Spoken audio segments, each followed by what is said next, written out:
If you want to be more successful, then improve your communication skills. The best way to do that? Smash the subscribe button right now. Okay, you've got an opportunity to give a speech or presentation, but your first reaction is, this is going to be so tiring. This is so tedious. I really wish I didn't have to do it. Time out.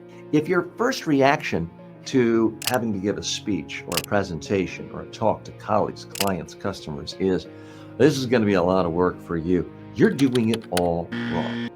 If this is some big laborious process, like building a warehouse, and you see yourself with a wheelbarrow going out and gathering all these facts and all these PowerPoint slides and all these data points, if it's depressing you because it seems like so much work, so tiring, so tedious, guess who else is going to think it's tedious? That's right, your audience. Because they don't want to be overwhelmed with facts and data and numbers and more charts that they can't process. The number one flaw most business people, most professionals make when they're speaking, it's not hand motions doing weird things. It's not uhs and ums. And it's certainly not just fidgeting. The number one problem is they're making this a tiring, tedious affair of dumping way too much data.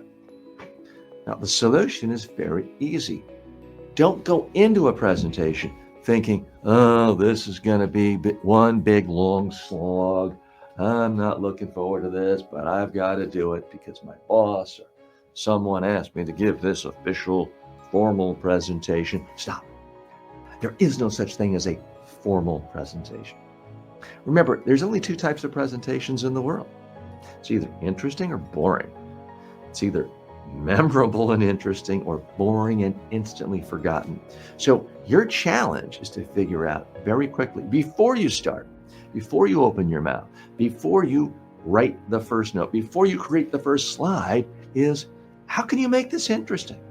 How can you figure out what you want them to do?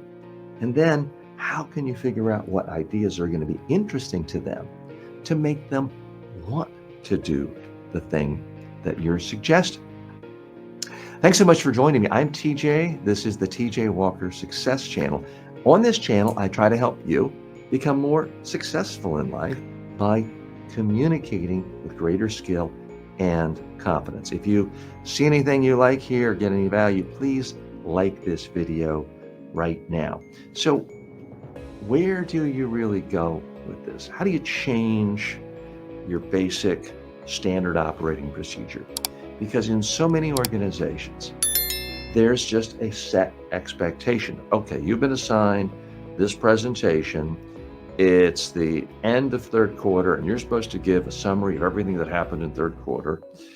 And everyone is used to you following a format of you've got all these 20 slides and you plug in numbers this way. You don't have to do it that way.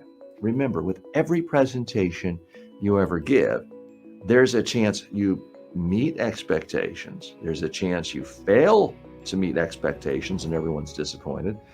But there's also a chance that you exceed expectations. There's also a chance you not only exceed expectations, but you're really interesting and memorable, and you increase the odds that some of the people in the audience do what you want. That is what you should be aiming for every single time you have an opportunity to stand up and speak, or sit down at a conference table and speak, or sit in front of a camera and talk to people through Zoom or some other social media platform or meeting platform. You want to excel and exceed expectations. And it's really not that hard. If you are in the preparation of giving a presentation and you're finding that this is tedious, this is hard work, you're kind of bored, guess what? Everyone in your audience is going to feel that doubly. So you've got to be a better editor. So much of being a great communicator, nothing to do with the quality of your voice or your hand gestures or any of that. It's simply being a better editor and figuring out that's not essential, that's not essential, that's not essential. Good writers call it killing your babies. Good speakers know that you have to edit out most of the ideas you could talk about. Remember, if your audience needed to know everything you know, they would already have your job. Your job when you're speaking is not to tell people every single fact you know, because that's tiring to you and everyone else.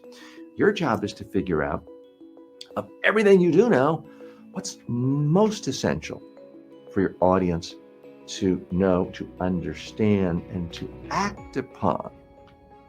Completely different from you telling them everything you need to know. So you've got to use judgment. And no, I don't mean thinking on your feet. I mean thinking on your seat. Before you ever stand up to talk to people, or before you ever turn that Zoom camera on to meet with colleagues around the world, use your judgment when there's no pressure, when no one's looking at you. And to really try to narrow your presentation down to a handful of ideas, and then use your time, your creativity, coming up with specific relevant examples to them to make the points come alive. Think of specific relevant stories that are relevant to your audience, not generic feel-good stories about your weekend or a starfish or something like that, but stories involving real conversations with real customers, clients, prospects, about real problems, where you were, how they were resolved, and how you felt.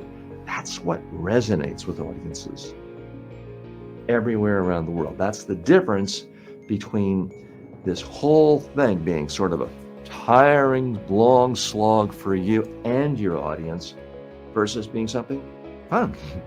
If you know right now you're going to give a presentation to people, and they're going to find it useful and interesting and helpful and come up to you and talk to you specifically about the ideas you put out there that they found useful to them, guess what? It's going to be fun for you. This is not going to be tiring at all. What do you think? I'd really like to hear from you on this. I've got my theories. Everybody has a theory. If you agree, let me know exactly why. Don't just say nice video. If you disagree, I want to know exactly why you disagree. So post your comments here. We can have a discussion. I can make more videos as well to answer your questions. But let's make this a community. That's how we all learn more. I learn so much from you, from your specific questions, and where you tell me I've lost you. Geez, that doesn't make any sense. That's how I get better. And that's how you can get better too. So please get in the habit of asking people specific questions and for specific feedback, whether you're speaking live, whether you're speaking online like this, and then really listen. It's going to make it more enjoyable for your audience and for you as well. If you got any value out of this, you're really going to want to watch this next video.